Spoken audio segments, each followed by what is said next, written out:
Anda harus tahu satu hal. Karung goni yang dibawanya bukanlah simbol kemiskinan, tapi bukti dari sebuah perjanjian gelap. Saat Amanda, sang bunga desa, berdiri angkuh dan dengan sengaja menyiramkan seember air ke tubuh Arif di depan seluruh warga, ia tidak hanya menolak lamaran pria lusuh, ia secara sadar menolak 10 miliar uang tunai yang tersimpan rapi dalam karung yang basah kuyup itu. Pertanyaannya bukan siapa yang miskin dan siapa yang kaya, melainkan, mengapa Arif si miliarder yang terdesak waktu memilih mendatangi Amanda dalam penampilan terhina? Apakah cinta ataukah rencana balas dendam yang lebih kejam yang sedang ia mainkan? Dan benarkah uang miliaran itu adalah bom waktu yang justru menyelamatkan Amanda dari konsekuensi moral yang lebih besar? Simaklah kisah kontroversi tentang harga sebuah martabat, nilai uang kotor, dan penyesalan yang datang terlambat setelah sebuah hitungan mundur berakhir. Arif memandang refleksi dirinya di pecahan kaca yang retak. Wajahnya keras, tidak menunjukkan kelelahan dari 8 tahun kerja tanpa henti, atau ketakutan yang menggerogoti jiwanya. Ia bukan lagi pemuda naif yang dipandang rendah. Pakaian lusuh yang ia kenakan hari ini adalah sebuah penyamaran, sebuah perisai, dan sebuah pengingat akan tujuan utamanya. Tujuan utamanya adalah memenangkan Amanda, bunga desa yang telah menetapkan standar harga diri yang begitu tinggi sehingga nyaris tidak terjangkau. Namun, motivasi intinya jauh lebih dalam, menghapus aib masa lalu yang menghancurkan keluarganya, aib yang disebabkan oleh kemiskinan dan penolakan sosial. Arif percaya, kekayaan, dalam jumlah yang tak masuk akal, adalah satu-satunya peluru yang dapat menembus benteng kesombongan Amanda. Sejak usia 17 tahun, ketika ayahnya bangkrut dan dicemooh warga, Arif bersumpah akan kembali sebagai raksasa. Ia tak hanya bekerja sebagai buruh atau kuli, itu hanya alibi. Rahasia berlapisnya adalah ia terlibat dalam skema investasi gelap di luar negeri yang disebut warga kota sebagai dana abadi, risiko tinggi, imbalan miliaran, dan batas waktu penarikan yang ketat. Uang itu didapat dari darah, keringat, dan sedikit pengorbanan moral. Selama 8 tahun, ia menabung 95% dari setiap hasil yang ia terima, membiarkan citra pemulung gembel menempel erat padanya. Ia biarkan desas-desus itu beredar. Semakin rendah citranya, semakin besar kejutan, dan semakin menyakitkan penyesalan bagi mereka yang menghinanya. Hari ini, Arif akan menyelesaikan pertaruhan hidupnya. Ia menepuk karung goni yang terletak di sudut rumahnya, yang berisi uang tunai senilai 10 miliar rupiah, sebuah jumlah yang didapat dengan menjual sebagian jiwanya. Ia tidak menyimpannya di bank karena uang itu perlu terlihat nyata, perlu berat, perlu berbau karung goni yang hina, agar kontrasnya menjadi sempurna. Karung itu, di mata orang, adalah simbol kehinaan, tapi bagi Arif, itu adalah peti harta karun hasil kerja keras yang menghancurkan moral. Karung itu adalah harga dirinya. Sementara itu, Amanda duduk anggun di teras rumahnya, dikelilingi pagar bunga warna-warni yang selalu terawat. Ia bukan hanya sombong. Ia adalah produk dari ketakutan. Ibunya pernah berkata, "Nak, kecantikanmu adalah modal terbesarmu, tapi keamananmu ada pada status suamimu." Setelah melihat bagaimana pamannya yang kaya raya dihormati dan keluarganya sendiri dipuji karena kemapanan, Amanda menetapkan kriteria, suami harus mapan, berpendidikan, dan tidak pernah berpenampilan lusuh. Baginya, kemiskinan adalah penyakit menular yang harus dijauhi. Arif yang lusuh dan membawa karung goni adalah personifikasi dari mimpi buruknya, ancaman terhadap keamanan yang dibangunnya. Ia tidak akan pernah mengorbankan keamanan demi cinta tulus yang tidak bisa membayar listrik. Saat Arif melangkah ke pekarangan, memanggul karung goninya, ia adalah kontradiksi berjalan. Seorang miliarder yang terlihat seperti pengemis, membawa simbol aib untuk melamar simbol kesucian. Arif tahu Amanda akan menolaknya. Ini bukan tentang diterima, tapi tentang timing penolakan itu. Ia melangkah maju, membiarkan matahari sore menyinari kemejanya yang pudar, siap untuk babak pertama penghinaan ini. Inilah yang ia sebut pembukaan tawar-menawar. Arif berdiri tegak di hadapan Amanda, tubuhnya diselimuti keringat dari beban fisik dan mental yang ia pikul. Suara batu kering dan bisik-bisik warga yang mulai berkumpul di pinggir jalan menambah efek drama yang ia harapkan. "Amanda," ujar Arif, suaranya mantap, jauh lebih kuat dari pakaiannya. "Aku datang untuk melamarmu. Aku ingin kau menjadi istriku." Sesaat, Amanda terdiam. Bukan karena terkejut, tapi karena marah. Kemarahan karena pria ini, perwujudan ketakutan terbesarnya, berani melangkahi batas. Ia tertawa, tawa nyaring yang dibuat-buat, penuh ejekan yang menusuk. Melamarku? Kau? Dengan pakaian itu, dan karung kotor di bahumu? Kau bercanda, Arif. Ia melipat tangan di dada, postur tubuhnya menyeratkan otoritas seorang ratu. Bagiku, martabat dan penampilan adalah segalanya. Kau tidak membawa martabat.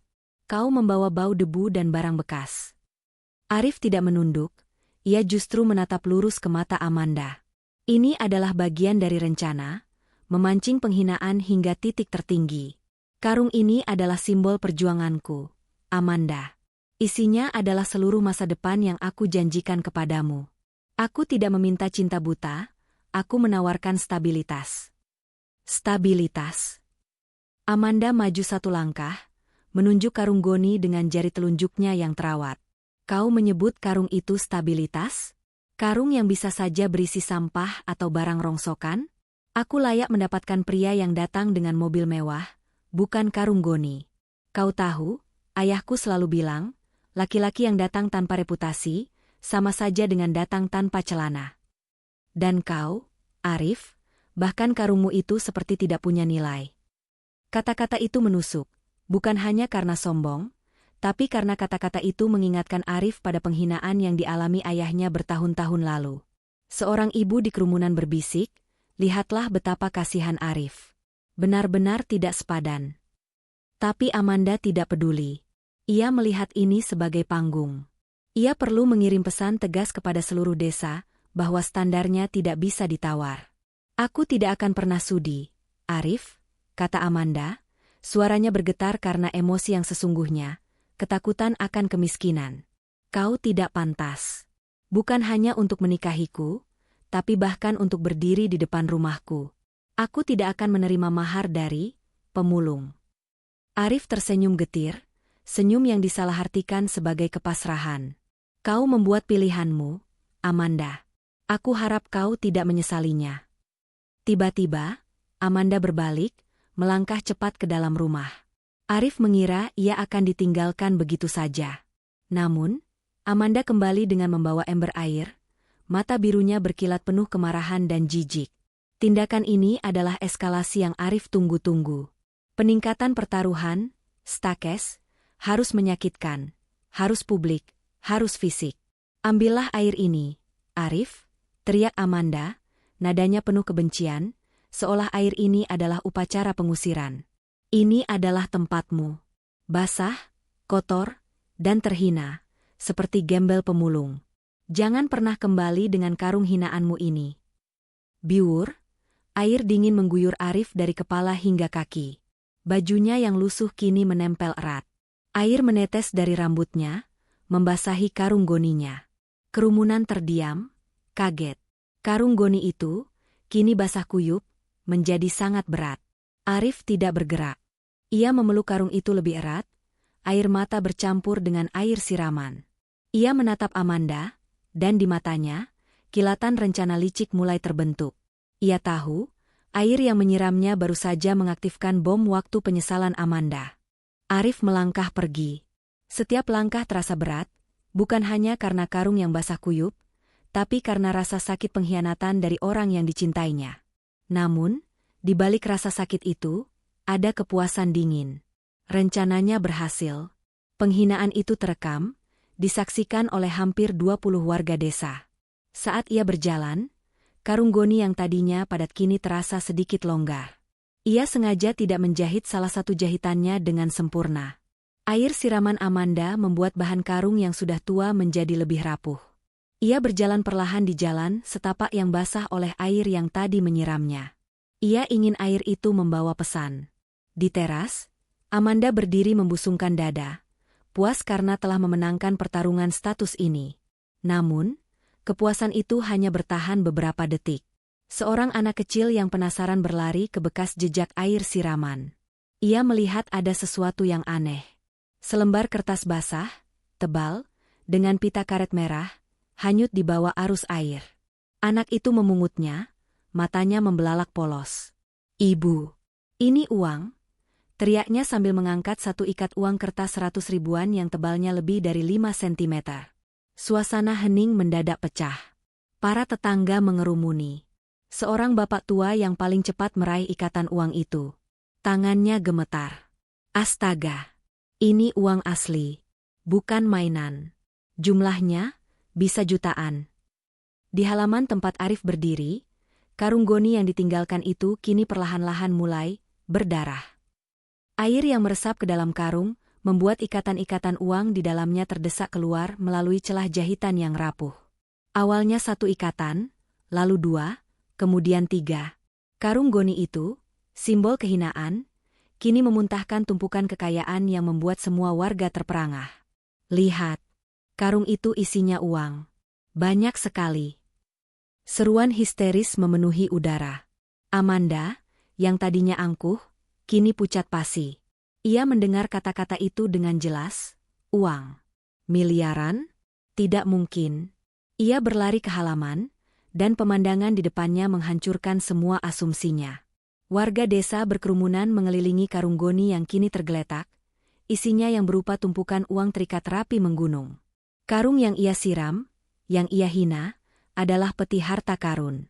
Seorang tetangga menatap Amanda dengan tatapan kecewa.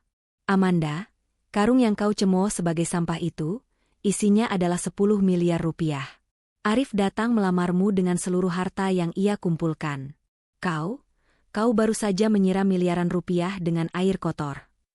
Kebenaran yang kejam itu menghantam Amanda, bukan sebagai pukulan, tapi sebagai kehancuran total. Ia tidak menolak cinta. Ia menolak keamanan finansial mutlak yang selalu ia dambakan. Ia hanya bisa menatap punggung Arif yang perlahan menghilang, tidak menyadari bahwa kebocoran ini adalah pengungkapan yang ditunda, sebuah pengait akhir bab yang kejam dari permainan balas dendam yang diatur dengan presisi. Kini, perburuan baru dimulai. Berita tentang karung goni berisi 10 miliar rupiah itu menyebar seperti api, mengguncang fondasi ketenangan desa. Para tetangga yang tadinya iba pada Arif kini mulai berbisik tentang Amanda. Betapa bodoh dan sombongnya ia, buta karena kekayaan. Namun, di balik kehebohan, muncul misteri berlapis baru yang membuat warga desa ragu. Mereka mulai mengingat desas-desus tentang bagaimana Arif menghabiskan 8 tahun menghilang dari desa. Seorang mantan buruh tani berkata, dulu ia tidak bekerja di ladang. Ia bekerja untuk seseorang di kota yang sangat kaya dan sangat berbahaya. Uang itu, aku dengar itu bukan hasil memulung. Itu hasil dari sesuatu yang kotor. Amanda, yang kini menangis terseduh-seduh di kamarnya, tidak memikirkan moral. Ia memikirkan angka, 10 miliar. Ia menyesal, bukan karena hatinya hancur, tapi karena ia salah menghitung. Ia telah menolak kedermawanan, bukan kemiskinan. Ia bergegas keluar, mencari Arif. Ia harus menemukan pria itu dan mengklaim kembali masa depan yang telah ia siram. Saat ia berjalan di jalan desa, ia dicegat oleh seorang pria asing berjas hitam, kulitnya gelap, matanya tajam. Pria itu bukan dari desa ini. Ia adalah red herring yang nyata, namun juga bagian dari subplot Arif. Kau mencari Arif, Nona manis? Tanya pria itu, senyumnya dingin. Aku Tuan Dharma, mitra kerjanya. Aku dengar ia melakukan pekerjaan yang sangat kotor, hanya untuk memenangkan seorang wanita. Uang 10 miliar itu hanya pembayaran pertamanya. Uang itu didapat dengan melanggar beberapa kesepakatan yang sangat besar. Dan ada satu klausul yang harus kau ketahui. Uang itu adalah dana abadi bersyarat. Arif harus menikah dalam waktu 1 minggu setelah penarikan, atau dana itu akan dicairkan kembali ke pemilik aslinya. Ia datang hari ini untuk mengamankan pernikahan, tapi kau menolaknya. Amanda terhuyung. Jadi, Arif bukan hanya pemulung yang berubah kaya raya. Ia adalah agen kompromi moral yang terdesak waktu. Ia datang bukan hanya karena cinta, tapi karena harus menikahinya untuk melegitimasi dan mempertahankan uang tersebut. Dilema moral yang menusuk. Uang itu ada, tetapi ia sekarang tahu bahwa uang itu adalah bom waktu yang berbahaya. Di mana dia? Tanya Amanda, suaranya bergetar. Ia tidak peduli dengan bahaya. Ia hanya memikirkan 10 miliar yang akan lenyap dalam hitungan hari. Dia pergi ke stasiun lama, ujar Tuan Dharma, menyerahkan sebuah amplop. Dia meninggalkan ini untukmu. Sebuah foreshadowing yang kejam, Nona. Amanda membuka amplop itu. Isinya hanya selembar kertas bertuliskan tangan Arif.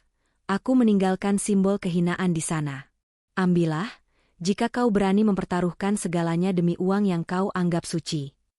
Tulisannya kasar dan keras. Transisi eksplisit ke bab terakhir. Amanda harus menghadapi Arif, bukan sebagai pemulung, melainkan sebagai penipu yang terdesak. Amanda tiba di stasiun kereta api tua yang sepi, 3 hari setelah insiden air itu. Ia menemukan Arif duduk di bangku kayu, memandang rel kereta yang berkarat, tidak lagi lusuh, tapi juga tidak mengenakan pakaian mahal. Ia hanya mengenakan kemeja sederhana yang bersih, rambutnya disisir rapi. Pria yang dihadapannya adalah versi Arif yang jauh lebih berbahaya, tenang dan tanpa emosi. Arif, panggil Amanda. Suaranya pecah, bercampur antara penyesalan, ketakutan, dan kerakusan. Aku minta maaf. Aku bodoh. Aku buta. Aku tidak tahu isi karungmu. Arif tidak menoleh, hanya berbicara lurus ke depan, ke arah rel. Tentu saja kau tidak tahu, Amanda. Kau hanya melihat luarnya. Kau selalu begitu. Kau tidak menolak aku, kau menolak kemiskinan semu. Ia akhirnya berbalik, dan matanya tidak memancarkan cinta, melainkan kemenangan dingin. Aku tidak datang untuk kau terima, Amanda. Aku datang untuk kau tolak. Aku butuh penolakanmu. Aku butuh penghinaan publik yang kau lakukan di depan semua orang. Itu adalah klimaks sempurna dari rencanaku. Rencana? Apa maksudmu? Tanya Amanda, bingung. Arif berdiri. Aku tahu kau hanya akan memilih stabilitas, Amanda. Kau tidak akan pernah mencintai pemulung sepertiku. Tapi aku juga tahu bahwa uang 10 miliar itu adalah satu-satunya hal yang bisa membuatmu menyesal seumur hidup. Ia kemudian mengungkapkan rahasia final yang kontroversial. Uang itu, 10 miliar yang kau lihat, itu adalah hasil dari dana gelap. Tuan Dharma benar. Uang itu bersyarat. Aku harus menikahimu dalam 1 minggu untuk membersihkan jejaknya. Aku ingin kau menikahiku, kemudian aku akan menunggu 3 bulan, dan kita akan cerai. Kau akan mendapatkan 1 miliar sebagai uang tutup mulut, dan aku akan pergi dengan sisa uang yang sudah bersih berkat status sosialmu. Amanda terhenyak. Ia tidak hanya menolak cinta, ia menolak kesempatan untuk menjadi mitra kriminal dan kaya raya dalam waktu singkat. Kau terlalu lama, Amanda. Kau membuang 3 hari. Tuan Dharma sudah datang. 10 miliar itu sudah ditransfer kembali ke pemilik aslinya, karena batas waktu pernikahan terlewat. Arif tersenyum, senyum yang dingin. Kau bebas, Amanda. Bebas dari bahaya, bebas dari moral kotor, dan bebas dari keharusan mencintaiku. Tapi penyesalanku, ratap Amanda. Penyesalanmu bukan karena kehilangan cinta, tapi karena kehilangan 10 miliar. Dan itulah mengapa kau tidak pernah pantas mendapatkannya, balas Arif lugas. Arif kemudian berjalan menuju kereta yang baru tiba, membawa dirinya jauh dari desa itu, jauh dari bayangan Tuan Dharma, dan jauh dari wanita yang ia cintai tetapi yang juga ia benci. Amanda terpuruk di stasiun kereta. Ia menyadari tragedi terbesar dalam hidupnya. Ia telah menggunakan kecantikannya untuk mengejar status, dan pada akhirnya, statuslah yang menghancurkan semua kesempatannya. Ia tidak hanya kehilangan pria yang tulus, ia kehilangan ke-10 miliar yang ia butuhkan untuk membeli keamanan yang ia dambakan. Inilah penyesalan seumur hidup yang sesungguhnya, salah menghitung nilai harga diri. Pada akhirnya, Amanda ditinggalkan di stasiun kereta api, bukan karena ia kehilangan Arif, melainkan karena ia terlambat menyadari nilai dari 10 miliar rupiah itu, sebuah kekayaan yang ternyata juga membawa bahaya dan moralitas yang busuk. Ia tidak hanya kehilangan cinta, tetapi ia kehilangan kesempatan untuk meraih keamanan finansial mutlak yang selalu ia dambakan, hanya karena ia terlalu terpaku pada penampilan luar. Hikmah terbesar dari kisah ini adalah, jangan pernah biarkan penilaian dangkal atas status dan penampilan membutakan Anda dari potensi, ketulusan, atau bahkan risiko besar yang tersembunyi. Kekayaan sejati tidak selalu bersih dan kemiskinan tidak selalu hina. Cerita ini, meskipun fiktif dan kami rancang serealistis mungkin, bertujuan untuk memberikan pelajaran berharga tentang menilai orang dari inti perjuangannya, bukan dari kain yang menutupi kulitnya. Terima kasih banyak telah menemani kami menyimak kisah penuh dilema ini hingga akhir.